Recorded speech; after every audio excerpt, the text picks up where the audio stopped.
끝이라도 나는 괜찮소. 죽어가는 저들 위해 나를 버리길 바라오. 아버지 나를 보내주오. 나는 달려가겠소.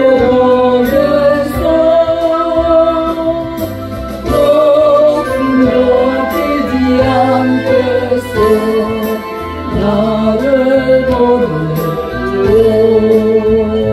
주님이 올라가신 길이 나도 따라가고 모든 물과 피를 흘리신 그 길을 나도 가오. 험한 산전은 괜찮소. 바다 끝이라도 난 괜찮소. 죽어가는 저들 위해 나를 버리길 바라오. 세상이 나를 미워해도 나는 살아가겠소. 세상을 구원할 십자가 나도 따라가오. 주님이 올라가신 그 길 나도 따라가고 모든 물과 피를 흘리신 그 길을 나도 가오. 험한 산도만 괜찮소. 바다 끝이라도 난 괜찮소. 죽어가는 저들 위해 나를 버리길 바라오. 생명을 버리면서까지 나를 사랑한 당신 이 작은 나를 받아주오. 나를 사랑하오.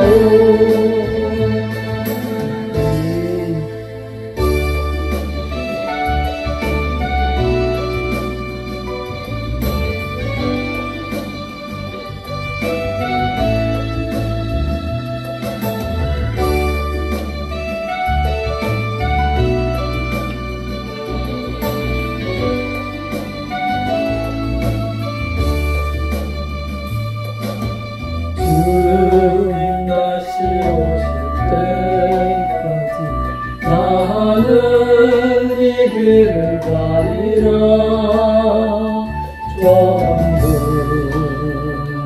좁은 길 나의 십자가 지고 나의 가는 이 끝에서 나는 주님을 보리라. 양반이 내 주님 나를 맞아오시리. 주님 다시 오실 때까지 나는 일어나 달려가리라. 주의 영광은 땅 덮을 때 나는 일어나 노래하리.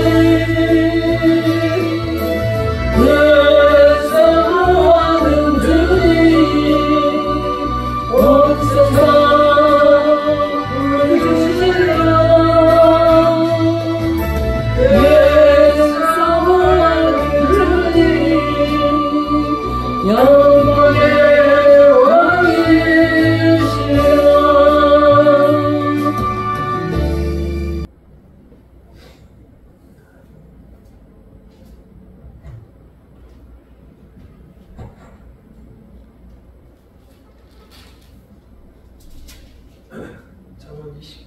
6절과 7절을 함께 읽겠습니다. 시작. 악인이 범죄하는 것은 스스로 올무가 되게 하는 것이나 의인은 노래하고 기뻐하느니라. 의인은 가난한 자의 사정을 알아주나 악인은 알아줄 지식이 없느니라. 아멘. 우리는 살아가면서 이 사람들이 왜 저렇게 실망스러울까? 저 사람은 그럴 줄 몰랐는데 라고 후회하고 실망하는 경우가 정말 많습니다. 뿐만이 아니라 내가 좋아하고 존경하는 사람이 큰 죄를 지었을 때 더욱더 큰 실망을 하며 이해를 못하는 경우가 많이 있습니다. 그것은 달리 얘기하면 세상의 모든 사람들이 죄 속에서 힘들게 살아간다는 것을 보여주고 있는 것입니다. 따라서 로마서에서 사도 바울이 고백하기를 모든 사람이 죄를 범하였으며 하나님의 영광에 이르지 못하네. 모든 사람들이 죄를 범해서 모두가 죄인, 모두가 악인이 되었는데 우리는 일부는 선한 사람이고 일부는 악한 사람으로 잘못 알고 있는 것입니다. 그래서 그 선한 사람 중에 내가 사랑하는 사람이 있고 선한 사람 중에 나의 가족이 있고 선한 사람 중에 내가 있다. 이렇게 생각하고 있습니다. 그렇게 생각하면 인생의 모든 문제가 해결되는 방법이 없습니다. 모든 사람이 죄를 범하였으며 하나님의 영광에 이르지 못하되 세상에 사는 모든 사람들은 자기 자신이 쌓은 죄로 인하여 고생하고 힘들고 어려운 나날을 살다가 가는 경우가 대부분입니다. 게다가 다른 사람도 악하고 죄인이 되었으니 주변에 있는 모든 죄진 사람들이 우리를 괴롭고 힘들게 하니 우리 인생이 힘들 수밖에 없는 것입니다. 그래서 불교에서도 도를 많이 닦은 사람들은 생각하기를 인생이 고난이로다. 모든 것이 힘들다. 성경에도 그런 것 말씀이 많이 쓰여 있습니다. 인생은 고난뿐이라는 것을 많이 말하고 있습니다. 그리고 우리가 소모하고 힘들고 기대했던 모든 것들은 다 헛된 것뿐이라고 말하고 있습니다. 우리는 그런 곳에다가 희망을 두고 그것이 잘 되기를 바라니 모든 것이 힘들다고 얘기하면 이해가 되지 않는 것이죠. 그리고 그 사람이 그 큰 죄를 지었다 라는 사실에 대해서도 스스로 납득할 수가 없는 거예요. 그런데 우리는 그때마다 바울의 고백을 생각해야 합니다. 바울은 말했습니다. 내가 죄인 중에 괴수로다. 디모데전서 1장 15절과 16절을 보도록 하겠습니다. 디모데전서 1장 15절과 16절. 미쁘다 모든 사람이 받을 만한 이 말이여.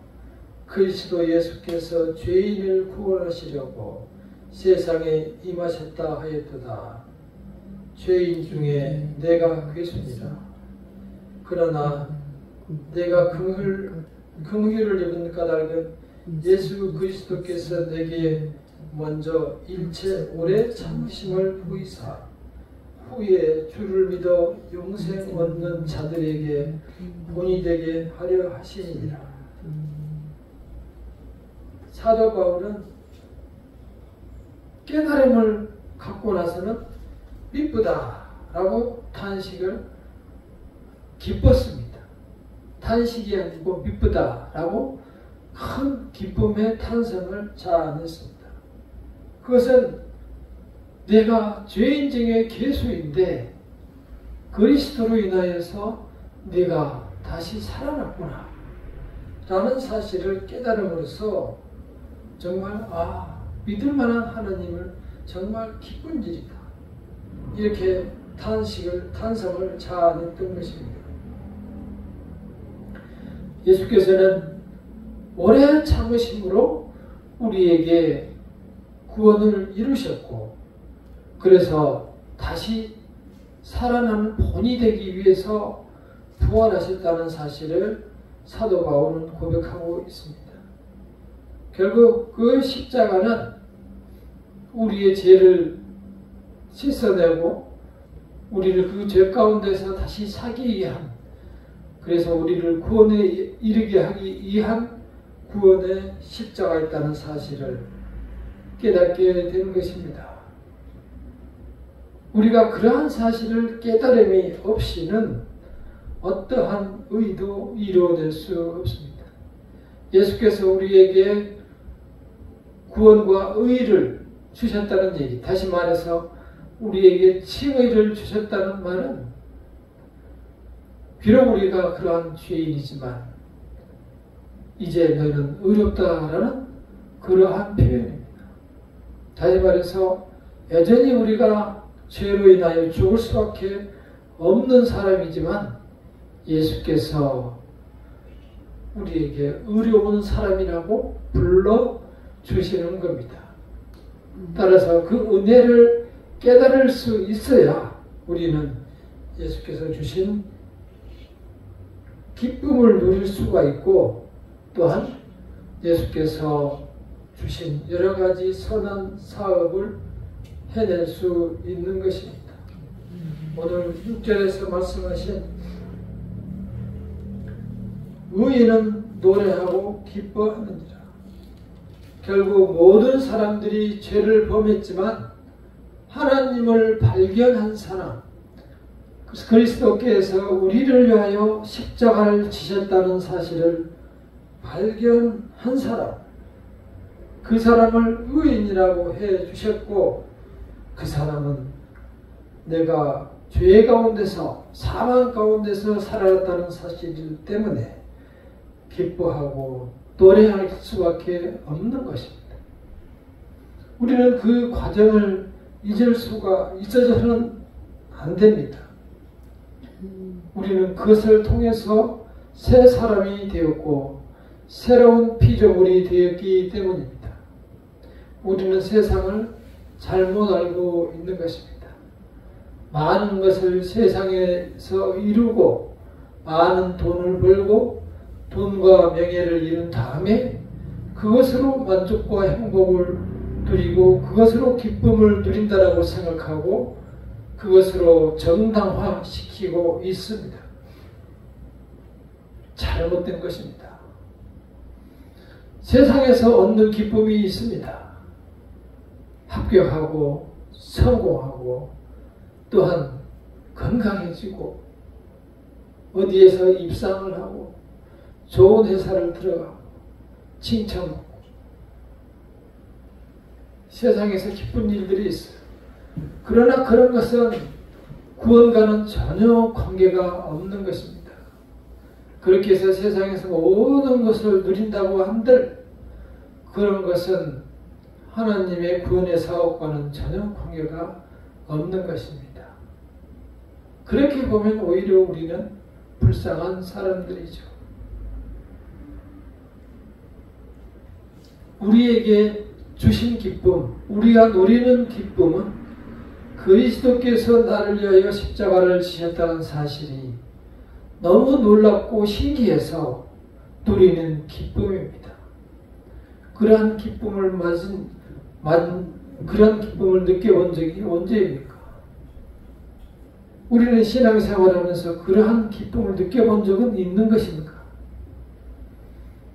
주께서 나를 많은 사람 중에 불러주셔서 나로 하여금 천국을 바라보고 살아가게 한 사실에 대해서 얼마나 감사하고 기뻐해 본 적이 있습니까? 또한 소망을 가지고 살아가십니까? 여전히 아니면 우리도 세상 사람처럼 세상에 배고파서 살아갑니까? 세상을 사랑하면 그 속에는 나에 대한 하나님에 대한 사랑이 없다라고 분명히 성경에서 말씀하고 있습니다. 우리는 사랑의 방법을 이제는 바꿔야 합니다. 그리스도를 사랑하면 그리스도께서 반드시 우리에게 기쁨과 즐거움과 행복을 주신다고 했는데 우리는 우리의 힘으로 세상에서 행복을 누리고자 하는 것입니다. 우리는 주의 은혜로 인하여 거듭나지 아니하면 결코 아무런 세상에서의 행복과 소망을 이룰 수가 없는 것입니다. 주님의 사랑으로 거듭나서 주님을 바라봄으로 그 속에서 희망을 찾는 성도가 되시기를 바랍니다. 하박국 3장 17절과 18절을 보겠습니다. 진정으로 하나님을 발견한 사람은 이렇게 고백하고 외칩니다. 하박국 3장 17절과 18절. 비록 무화과 나무가 무성하지 못하고 포도나무에 열매가 없으며 감람나무에 소출이 없으며 밭에 먹을 것이 없으며 우리의 양이 없으며 외양간에 소가 없을지라도 나는 여호와로 말미암아 즐거워하며 나의 구원의 하나님으로 말미암아 기뻐하리로다. 우리가 생각하는 희망과 기쁨과 그 노래가 다르지 않습니까? 하나님께서 주신 이 기쁨은 영원히 그치지 않는 계속되는 즐거움이고 기쁨이고 또한 앞으로 우리가 기대되는 소망이 있는 기쁨인 것입니다. 우리가 세상에서 아무런 가진 것이 없어도 오로지 여호와로 말미암아 즐거워하는 그러한 성도님이 되시고 그러한 길을 사모하시기를 바라겠습니다. 29장 잠언 29장 7절을 다시 한번 읽어보겠습니다. 잠언 29장 7절입니다. 시작. 의인은 가난한 자의 사정을 알아주나 악인은 알아줄 지식이 없느니라. 또 다시 의인과 악인을 대비해서 말씀하고 있습니다. 의인은 가난한 자의 사정을 알아준다. 왜 의인이 가난한 자의 사정을 알아줄까요? 악한 자의 눈에는 사람이 보이지가 않습니다. 가난한 사람은 사람으로 취급하지 않습니다. 생각해 보세요. 오늘날의 사회가 바로 이런 사회입니다. 가진 것 없고 돈 없고 명예와 영광이 없는 사람은 이 사회에서는 쳐주지 않습니다. 그야말로 사회에서 인정해주지 않습니다. 사회가 전체 잘못돼서 돌아가고 있는 겁니다. 교회에서도 그런 말씀들을 많이 합니다. 잘못된 것입니다. 어느 자리나 어느 직위에 올랐다. 집사가 되고 권사가 되고 목사가 되었다고 장로가 되었다고 해서 구원을 받을 수는 없는 것이고 그러한 자리를 받았다고 해서 의인이 되는 것이 절대 아닙니다. 그 눈 속에 그 성도의 눈 속에 가난한 사람이 보여야 합니다. 왜 그럴까요? 가난한 사람도 역시 하나님의 자녀이고 가난한 사람에 대해서는 하나님이 특별한 사랑을 가지고 계시기 때문입니다. 나도 하나님의 피조물이고 그 사람도 하나님의 사람이기 때문입니다. 우리가 잠언 14장 31절을 읽어보도록 하겠습니다. 잠언 14장 31절입니다.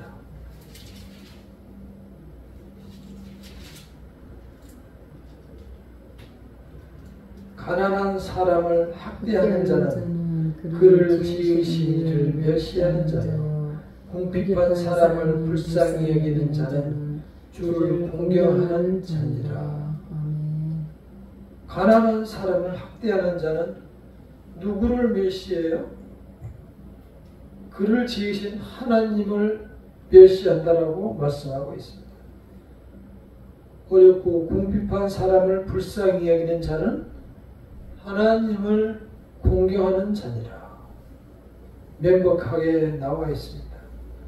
그렇다면 우리 사회의 이런 태도는 전체적으로 하나님을 욕되고 하나님을 멸시하는 태도인 것입니다. 이러한 사실에 성도들이 교회가 동조해서는 안 됩니다. 자기가 일해서 만든 부도 아니고 물려받은 부를 가지고 가난한 사람, 하나님이 지으신 가난한 사람을 멸시한 사람은 결코 하나님께서 좌시하지 않는다고 말씀하고 있습니다. 말씀을 하나 더 보도록 하겠습니다. 잠언 21장 13절입니다. 21장 13절. 21장 13절. 귀를 막고 가난한 자가 부르짖는 소리를 듣지 아니하면 자기가 부르짖을 때에도 들을 자가 없으리라. 가난한 귀를 막고 가난한 자가 배고파서 죽겠다, 조금만 도와달라고 애원할 때 귀를 막고 눈을 감는다고 하면은 하나님께서 그가 부르짖는 소리도 들어주지 않는다는 거예요. 왜 이런 말씀은 들리지 않는 것입니까? 왜 이런 얘기는 하지 않는 겁니까? 이러한 사실을 성도들이 모르기 때문에 이 사회마저 모두 하나님의 말씀을 믿지 않는 것입니다. 우리는 하나님의 말씀을 모두 나의 말씀으로 받아들이고 이 세상에서 살아가야 합니다. 19장 17절을 하나 더 읽어보겠습니다. 19장 17절입니다. 가난한 자를 불쌍히 여기는 것은 여호와께 구워드리는 것이니 그의 선행을 그에게 갚아주시리라. 가난한 자를 불쌍히 여기는 것은 여호와께 구워드리는 것이니 그의 선행을 그에게 갚아주시리라. 약속입니다. 가난한 자를 나는 도왔는데 하나님께 꽂았다는 말씀이에요. 하나님께 꽂았다는 말씀이 뭐예요? 꽂았으니 다시 받아야죠. 하나님께 꽂았으니 여기에서 받든 천국에서 받든 하나님께 받아야 되는 거죠. 하나님께 달라고 하시기 전에 하나님께서 그의 선행에 대해서 갚아주신다고 약속하고 있습니다. 우리는 믿음이 없기 때문에 이러한 말씀을 믿어지지가 않는 거예요. 내가 꽉 쥐고 있으면 더 많은 것이 나한테 들어온다고 생각하고 내가 더 큰 사람이 된다고 생각하고 내가 더 위로 간다고 생각하는 거죠. 그러나 성경적인 해석은 가난한 사람에게 돌려주면 하나님께서 그 선행에 대해서 반드시 갚아주신다고 약속하고 있습니다. 우리는 이 하나님의 약속을 전적으로 믿을 수 있어야 합니다. 그 믿음을 우리가 다져나가야 합니다. 하나 더 보겠습니다. 28장 바로 그 앞에 있는 28장 27절 28장 27절 시작. 가난한 자를 구제하는 자는 궁핍하지 아니하느니와 못 본 채 하는 자에게는 저주가 크리라. 아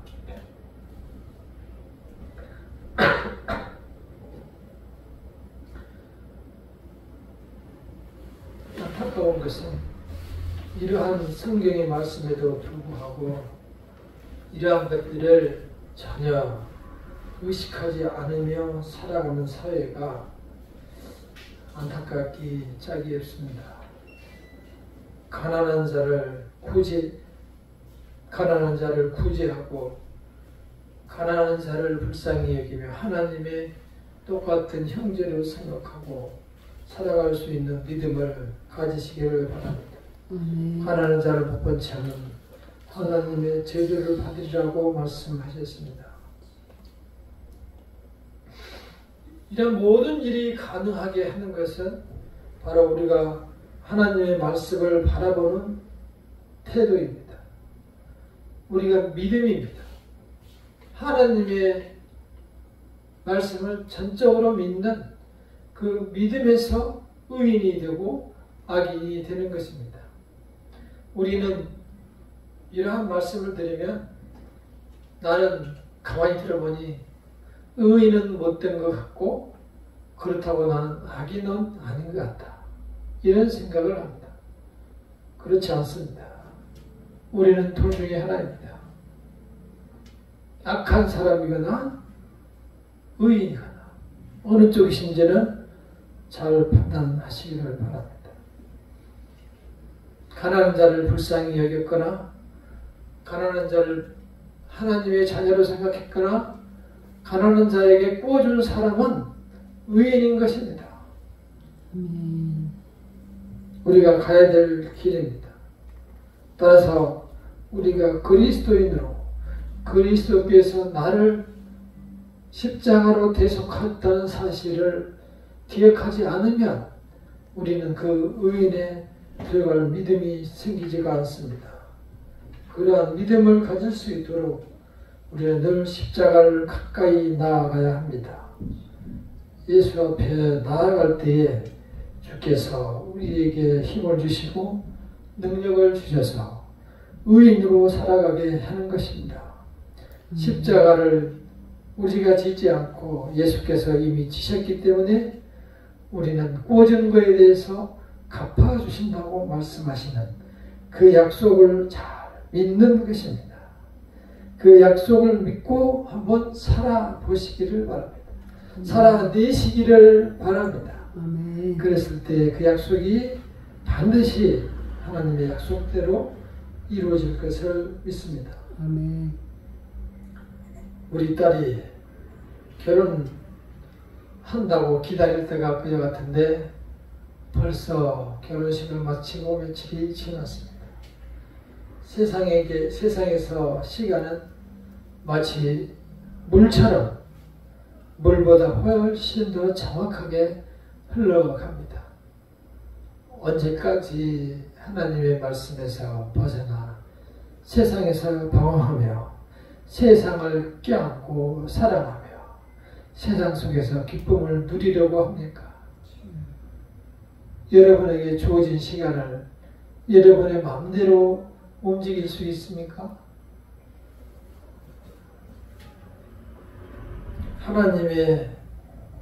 하나님께서 우리를 주님의 자녀로 불러주시고 십자가의 은혜를 입게 하시고 우리에게 선하게 살아가라고 또한 연약한 자를 돌보라고 말씀하셨으면 그 말씀대로 살아가면 되는 겁니다. 그리고 그렇게 살아가는 자에게 축복을 허락하신다고 분명히 약속을 해주었습니다. 고생만 약속된 것이 아니고 나의 피해만 약속된 것이 아니고 반드시 갚아주신다고 나한테 빌려준 것으로 생각하고 하나님께서 갚아주신다고 약속하고 있습니다. 그 약속 안에서 나머지 3일 기간 동안도 승리하는 성도가 되시기를 간절히 축원합니다. 기도하겠습니다.